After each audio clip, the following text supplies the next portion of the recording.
I'm here today in one of the older residence halls on the campus of the university where I work. This building was built in 1948 and it originally had 5 fully manual freight elevators in it.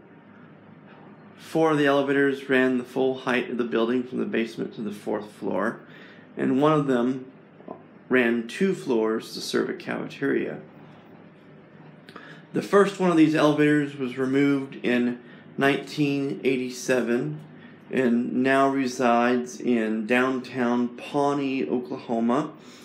The new owner was the person who did the cabinet work for the first remodel job of converting 1948 dorm rooms into suite-style apartments. The elevator you see here was left in place during the 1996 renovation and is also on the east side, as on the north side. The first elevator that was removed was on the south side. And then there was 2 elevators on the west side, one on the north wing and one on the south wing, which were removed in 2002-2003 when the final renovation was done that updated the building to all suite-style apartments. There is also a 6th elevator that was added sometime in the 60s or 70s in the cafeteria so that the cafeteria would have 2 elevators. So this is the last of the full height elevators that is still in use, and it's about to be decommissioned because of changes that have been made in the elevator codes. The Res Life has decided not to update this, and we're going to take a ride in the car one last time, and I'll show that to you. At some point, I've ridden in it, and at some point I'll have to go back over and do a video of the elevator from the south side on the east side of this building that is still in existence in Pawnee, Oklahoma. That's a very neat elevator because, as I said, the person who acquired it was the cabinet maker on that renovation job, and they have lined the interior of the car with wood paneling, and it looks very nice. It looks like a much older elevator than it really is. So anyway, we're in the machine room right now. Show some of the equipment that's in this room here.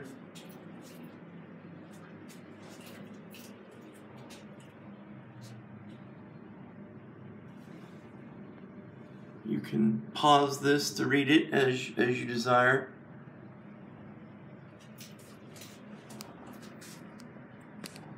And of course, here's the original wiring diagram. Very simple. Like I said, this is a fully manual elevator. And of course, this is not original. These newer disconnects and breakers. This is a shunt trip breaker.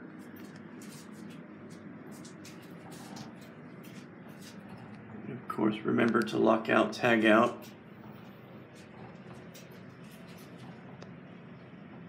And leave no jumpers. So let's take one last look at the controls. They're mounted on a slate board.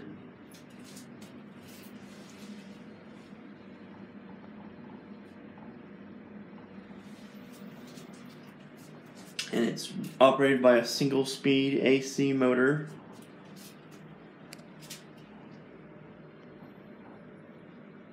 I'll let you pause it and you can read off the data plate at your leisure.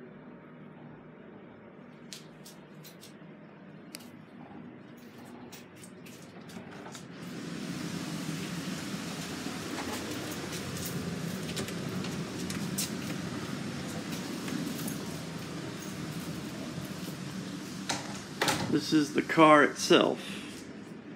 It has a very nice wood floor.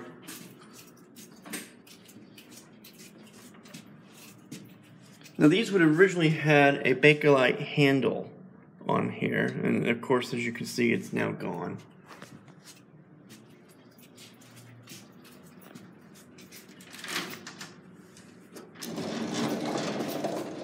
There's a handle here that you pull down on to open and close the door. And these all have these very nice diamond lights in them. And then you have to close the gate, the inner gate, for the elevator to function.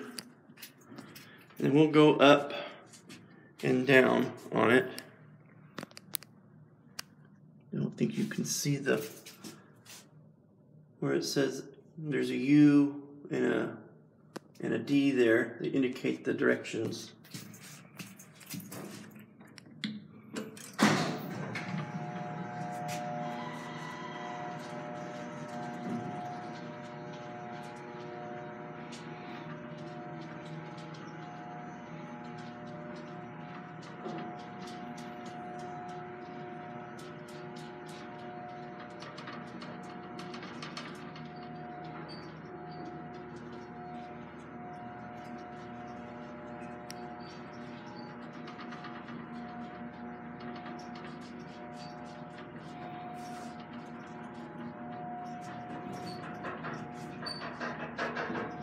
Leveling is fully manual on this elevator.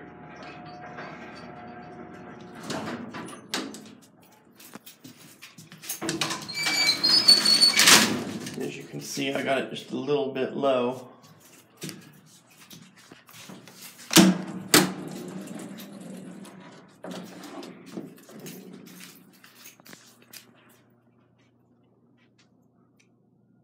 elevator still have the original metal casing too around the door frames. It sort of has a sort of colonial style design to it that fits with the original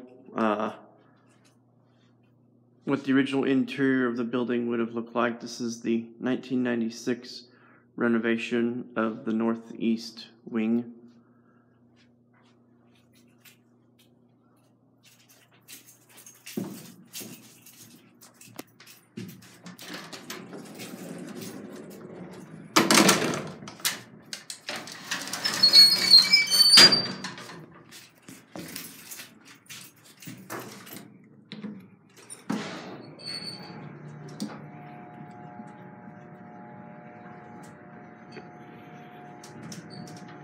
Try to level it on the third floor. Overshot just a little bit. It's just a bit on the tricky side.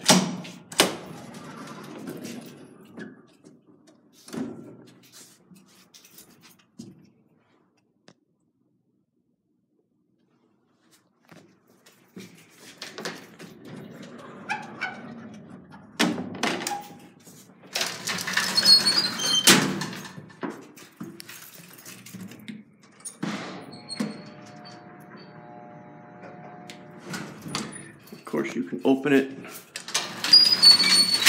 anywhere you want. It's got these very nice, you can see the original hand-painted numbers there, and this is a more modern number that's been added on there.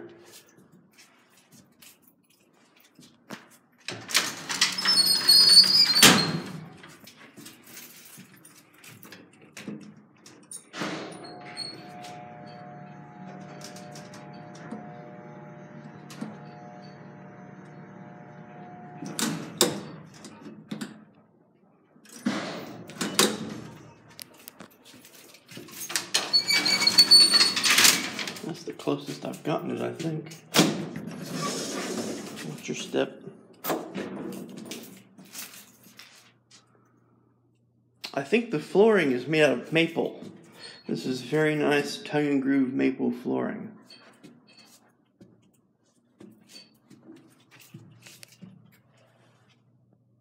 Very 1940s style weight rating tag.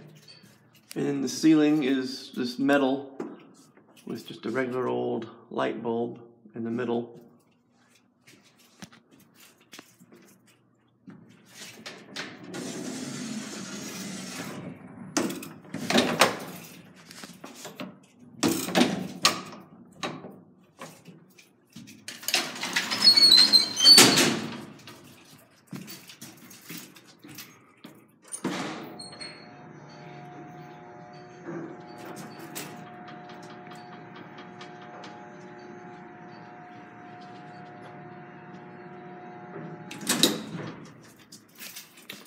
Alright, I think I got it level here.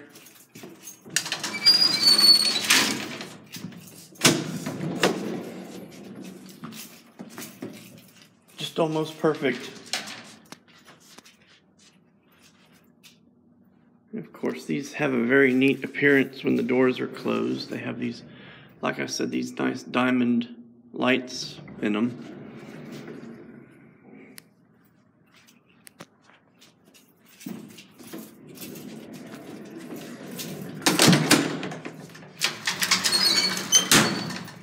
Alright, back down to the basement.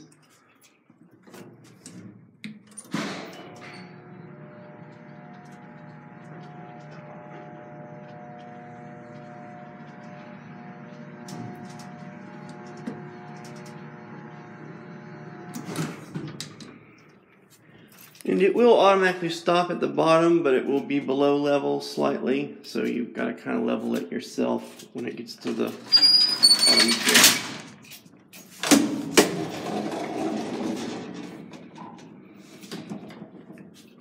So there we are. It was the last ride on a 1949 Otis freight elevator. This is Oklahoma Bridges. Thank you for watching.